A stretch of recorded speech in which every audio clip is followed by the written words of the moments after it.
الحمدللہ رب العالمین والصلاة والسلام علی سید الانبیاء والمرسلین محمد وعلی آلہ واصحابہ اجمعین اما بعد قال اللہ تبارک و تعالی فی القرآن المجید والفرقان الحمید اعوذ باللہ من الشیطان الرجیم بسم اللہ الرحمن الرحیم وَإِن تَعُدُّوا نِعْمَةَ اللَّهِ لَا تُحْصُوهَا صدق اللہ العظیم۔ محترم سامعین حضرات، اللہ رب العزت نے اپنے بندوں کو اتنی بڑی اور اتنی زیادہ نعمتیں عطا فرمائی ہیں۔ اللہ رب العزت کے احسانات اپنے بندوں کے اوپر اتنے زیادہ ہیں کہ قرآن پاک میں اللہ رب العزت نے ارشاد فرمایا وَإِن تَعُدُّوا نِعْمَةَ اللَّهِ لَا تُحْصُوهَا کہ تم اگر اللہ رب العزت کی نعمتوں کو گننا چاہو تو گن نہیں سکتے۔ جہاں اللہ رب العزت نے بہت ساری نعمتوں سے نوازا ہے، ایک نعمت ہے رزق کی نعمت۔ اللہ رب العزت نے ہم کو رزق عطا فرمایا ہے، یہ اللہ رب العزت کا بہت بڑا کرم ہے، اس کا احسان ہے۔ ہمیں اس رزق کی نعمت کی قدردانی کرنی چاہیے، اس کی بے حرمتی کرنے سے اور اس کا حق نہ ادا کرنے سے ہمیں بچنا چاہیے۔ بعض مرتبہ ایسا ہوتا ہے کہ ہمارے معاشرے کے اندر کچھ لوگ ایسے ہیں جو اس رزق کی ناقدری کرتے ہیں۔ خاص طریقے سے شادی بیاہ کے موقع پر دیکھنے میں آتا ہے کہ اس رزق کو جس کی قدر کرنی چاہیے نالیوں میں بہا دیا جاتا ہے یا ایسی جگہوں پر ڈال دیا جاتا ہے جو گندی جگہیں ہیں۔ حالانکہ ضرورت سے جب زائد ہو تو اس کو ایسی جگہ پر رکھ دینا چاہیے جہاں سے جانور وغیرہ کھا سکتے ہو، اور زمین پر یا گندی جگہ پر بالکل نہیں ڈالنا چاہیے۔ خاص طریقے سے اپنے گھر میں اس بات کا اہتمام کروائیں کہ ہمارے گھروں میں ہماری عورتیں بچا ہوا کھانا جمع کرنے کے لیے ایک برتن بنا لیں، اس کے اندر اس کھانے کو جمع کر لیا کریں اور پھر اس کو اٹھا کر کے ایک ایسی جگہ پر رکھ دیا جائے جہاں سے جانور وغیرہ کھا سکتے ہوں۔ یہ رزق کی قدردانی ہے، اس لیے کہ یہ اتنی بڑی نعمت ہے، اس نعمت کی قدر اس نعمت کے چھن جانے کے بعد پتہ چلے گی۔ کتابوں میں آتا ہے نبی پاک صلی اللہ علیہ وسلم ایک موقع پر گھر کے اندر تشریف لائے، روٹی کا ایک ٹکڑا زمین کے اوپر گرا ہوا تھا،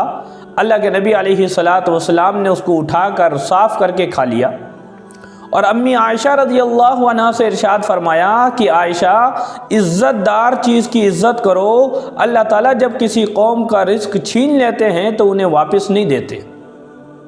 آپ نے روٹی کو اٹھا کر کے امت کو سبق سکھلایا کہ دیکھو یہ عزت دار چیز کو زمین کے اوپر پھینک کر کے نہیں رکھنا چاہیے۔ اور نبی پاک صلی اللہ علیہ وسلم نے امت کو تعلیم دی، سکھلایا کہ جب تم کھانا کھانے کے لیے بیٹھو، اگر تمہارے کھانے میں سے کوئی لقمہ زمین پر گر جائے، دسترخوان پر گر جائے تو اٹھا کر صاف کر کے اس کو کھا لینا چاہیے۔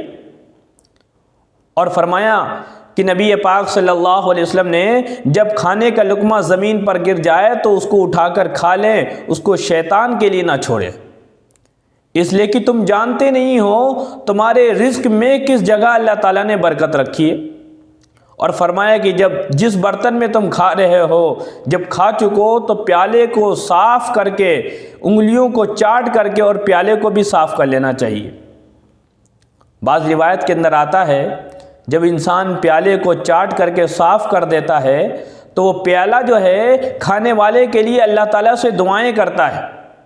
ایک روایت کے اندر آتا ہے کہ پیالہ اللہ رب العزت سے یوں کہتا ہے کہ پروردگار عالم اس کو جہنم سے آزاد کر دیجئے جیسا اس نے مجھے شیطان سے آزاد کیا ہے۔ تو یہ کھانے کا آداب ہے، رزق کی بے حرمتی نہ ہونے پائے۔ رزق کا ایک ایک دانہ بڑا قیمتی ہے، اس کی قدردانی کریں، اللہ تعالیٰ کے احسانات بجا لائیں۔ اس لیے کھانا کھانے کے بعد رزق کو استعمال کرنے کے بعد میں نبی پاک صلی اللہ علیہ وسلم نے اللہ رب العزت کی شکر ادا کرنے کے لیے دعا تعلیم فرمائی کہ یوں کہو الحمدللہ الذی اطعمنا وسقانا وجعلنا مسلمین۔ حضرت حسن رضی اللہ عنہ ایک مرتبہ وضو فرما رہے تھے، آپ نے دیکھا نالی میں روٹی کا ٹکڑا پڑا ہوا ہے، اٹھایا، اس کو پانی سے دھو کر کے صاف کیا، اور جو پاس میں غلام کھڑا ہوا تھا جو آپ کو وضو کرا رہا تھا اس کو دے دیا، اور فرمانے لگے کہ جب میں وضو سے فارغ ہو جاؤں تو یہ روٹی کا ٹکڑا مجھے دینا۔ جب وضو کر کے آپ فارغ ہوئے اور غلام سے کہا وہ روٹی کا ٹکڑا لاؤ، تو غلام نے کہا وہ تو میں نے کھا لیا ہے۔ تو فرمانے لگے اللہ کی رضا کے لیے تم آزاد ہو۔ غلام نے پوچھا میں نے کون سا ایسا عمل کیا ہے جس کی وجہ سے آپ نے مجھے آزاد کر دیا؟ بظاہر کوئی ایسا عمل معلوم تو نہیں دیتا۔ آپ نے فرمایا کہ میں نے اپنے نانا جان جناب محمد الرسول اللہ صلی اللہ علیہ وسلم کو ارشاد فرماتے ہوئے سنا، اگر کوئی رزق جو ہے روٹی کا ٹکڑا نالی میں یا گندی جگہ پر پڑا ہوا دیکھے، اس کو اٹھا کر صاف کر کے اس کو کھا لے تو اللہ تعالیٰ اس کی مغفرت کر دیتے ہیں۔ یہ نعمت چونکہ مجھے ملی تھی اور میں نے سوچا تھا کہ میں کھا لوں گا لیکن تم نے کھا لیا، تو گویا کہ اللہ تعالیٰ نے تمہاری مغفرت کر دی اور تم جنتیوں میں سے ہو، تو میرے لیے مناسب نہیں ہے کہ میں کسی جنتی سے خدمت لوں۔ کتابوں میں لکھا ہے، مفتی شفیع عثمانی صاحب نور اللہ مرقدہ فرماتے ہیں کہ ہمارے استاد جی تھے، ان کا نام تھا سید اصغر حسین نور اللہ مرقدہ، دارالعلوم دیوبند کے اندر پڑھایا کرتے تھے۔ مفتی صاحب لکھتے ہیں کہ میرے استاد بھی تھے اور میرے ان سے کچھ بے تکلفی بھی تھی، اس لیے ان کے گھر میں آنا جانا بڑی کثرت سے لگا رہتا تھا اور کافی وقت کے لیے ہم ایک ساتھ بیٹھتے تھے۔ ایک مرتبہ گھر پہ ملاقات کے لیے گیا، دیر تک بیٹھنا ہوا، کھانے کا وقت بھی بیچ میں آیا تو حضرت نے فرمایا کہ کھانا کھا کر کے جانا۔ ہم نے کھانا کھایا، کھانے سے جب فارغ ہوئے تو دسترخوان اٹھانے کی جب باری آئی تو میں نے کہا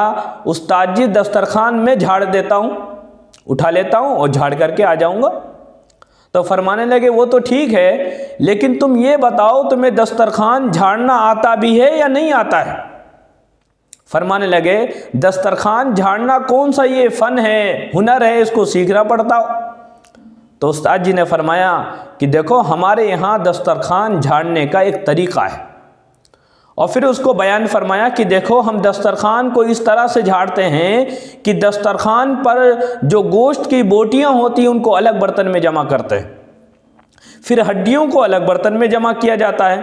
اور روٹی کے بڑے ٹکڑوں کو الگ جمع کیا جاتا ہے، اور چھوٹے چھوٹے ذرات کو الگ جمع کیا جاتا ہے۔ ہمارے گھر میں ایک جگہ متعین ہے، وہاں پر ہم گوشت کی بوٹیاں ڈالتے ہیں اور بلی آ کر کے وہاں سے اپنا رزق کھاتی ہے۔ مکان کے باہر فلاں جگہ میں ہڈیاں ڈالتا ہوں، گلی کے محلے کے کتے آ کر کے وہاں سے اپنا رزق کھاتے ہیں، اور یہ جو بڑی روٹی کے ٹکڑے ہیں ان کو دیوار کے اوپر رکھ دیتا ہوں، پرندے آ کر کے وہاں سے اپنا رزق حاصل کرتے ہیں، اور جو چھوٹی چھوٹی روٹیوں کے ذرات ہوتے ہیں ان کو فلاں درخت کے جڑ کے اندر چیونٹیوں کے بل ہیں وہاں پر ڈال کر کے آ جاتا ہوں، وہاں سے چیونٹیاں اپنا رزق حاصل کرتی۔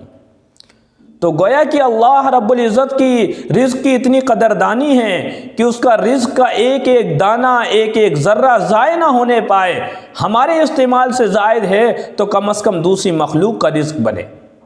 ہمیں بھی چاہیے کہ اپنے گھر میں کھانے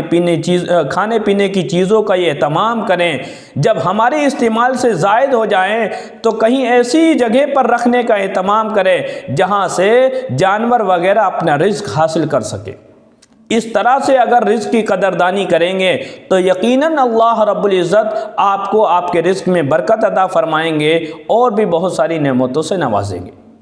اللہ تعالیٰ اس وقت کی گزارشات کو قبول فرمائے، کہنے سننے سے زیادہ عمل کرنے کی توفیق عطا فرمائے۔ آمین وآخر دعوانا الحمدللہ رب العالمین۔